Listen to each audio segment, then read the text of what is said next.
They can't look away and they don't even know why. Strangers stare. Family members watch you in silence. Enemies track your every move. There's an unseen weight in your presence that unsettles, exposes, awakens. And yet, it's not your clothes, not your words, not your posture. It's something far deeper. It's truth. You reflect something they've lost touch with. You carry what they've buried. Contradiction to their compromises, and they can't stand it. God didn't choose you to entertain crowds. He chose you to confront darkness. You weren't sent here to be palatable. And purity always draws attention, not because it begs for it, but because it stands out without trying. You reflect something heaven placed deep inside you, a light that exposes, heals, and burns all at once. And the truth is, people see it even if they never admit it. That's why they study you. That's why they copy your style, repeat your phrases, mimic your energy. They don't understand it, but something about you feels real in a world drowning in the fake. It wasn't always this way. You used to wonder why people backed away from you, misunderstood your silence, misread your intentions. You thought maybe something was wrong with you, but no, something was right with you. God's fingerprint is all over your life, and that divine mark doesn't blend well with deception. And now, without even trying, you're revealing what others have worked hard to hide. You don't just speak truth, you are truth walking. Your patience, your restraint, your spiritual authority, and deep down, even your enemies know it. That's why they gossip in the shadows, but imitate you in private. That's why they won't invite you, but they still follow you. Because when you walk into a room, the temperature changes, not because of your charm, but because of your charge. You carry something from heaven that confronts the counterfeit in people. And that's why everyone watches Yvonne, those who claim they don't care. But being watched isn't always glamorous. Sometimes it's painful, exhausting, confusing. You wonder why you can't just live quietly, why everything you do feels magnified, why your smallest mistake becomes a spectacle. But it's because your life is being studied, not just by people, but by spirits. Hell has kept your file open. Demonic forces are monitoring your moves, not because you're weak, but because you're dangerous. You don't just reflect light, embody it. And every time you rise again, every time you forgive again, every time you obey again, it sends shockwaves into the spirit realm. You've become a threat just by existing. You're being watched because you survived what was meant to kill you. You're being studied because you keep elevating without compromise. You're being observed because the weight you carry didn't come from man, it came from God.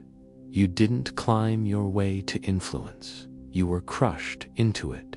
You didn't build your light, you broke for it.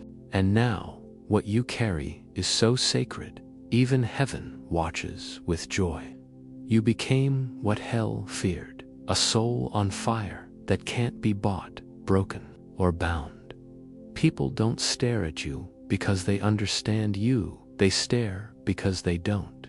You carry too much mystery for shallow minds. You speak from dimensions they've never visited. And when you walk in obedience, you move through realms they don't even believe in. You're not crazy, you're called. You're not arrogant, you're anointed. You're not intimidating, they're just unfamiliar with authenticity. You were sent to remind them of what's real, and this truth isn't always welcome. You'll feel the tension in rooms when you show up.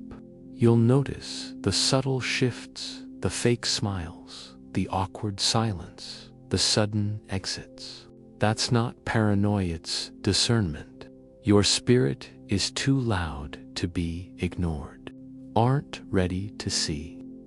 You don't even need to say anything, your existence convicts.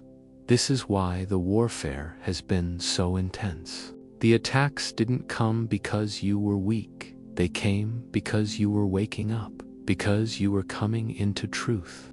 Not because you were small, but because you were about to reflect something massive. And now that you're stepping fully into your identity, to be light in dark rooms, to carry a standard that's higher. And yes, people are watching, but they're not the audience. That's why you don't have to clap back, explain, or defend yourself.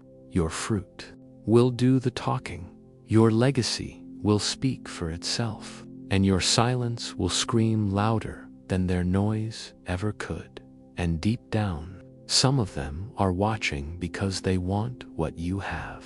They want the peace, the clarity, the confidence, the truth. They want the crown, but not the crushing, the light, but not the pruning, the purpose, but not the process. So they keep watching you half in envy, half in admiration, because you chose the narrow path. You surrendered when it cost everything. You stayed pure when it was easier to be popular. And now you reflect a level of truth. We're made for alignment. And yet, attention keeps following you, because when someone walks in divine alignment, they become impossible to ignore. And as long as you keep reflecting him, you will keep being watched. Not because of who you are, but because of whose you are. They don't realize that watching. No, they needed to hear. Every time you rise, when life knocks you down, they witness resurrection power, kingdom order. You are proof that the Holy Spirit still moves, still speaks, still calls people out of compromise and into conviction. And for many, you're the only version of truth they've ever seen walk on two legs. That's why the spotlight doesn't always feel like a reward. It feels like a responsibility. Being chosen doesn't mean being comfortable. It means being consistent when others fold. And sometimes that torch feels heavy, but it's holy. And the weight of that holiness is what sets you apart. You can't unsee what God has shown you. You can't unknow what your spirit already recognizes. That's why compromise makes you sick now. That's why shallow conversations exhaust you. That's why environments that once made you feel alive now feel small. You've been awakened, and once the veil lifts, you can't go back to pretending. You reflect truth now, not because you're perfect, but because you've been purified. Your scars prove it. Your survival proves it. And your silence proves it. It just is, and they know. Even the ones who left you, mistreated you, doubted you, they know something about you was never normal. They know your discernment was real. Your words hit different. Your presence carried weight. They may never apologize, and they're still watching. Some of them in regret, some in amazement, some in fear, 'cause they realize now you weren't trying to control them, you were trying to warn them. And now that you're gone, the truth echoes even louder. You were never called to be understood. You were called to be obeyed. God didn't assign you to be popular. He assigned you to be pure, and purity irritates pride. Truth offends egos. Authenticity exposes performance. So don't take their silence personally. Don't mistake their distance as rejection.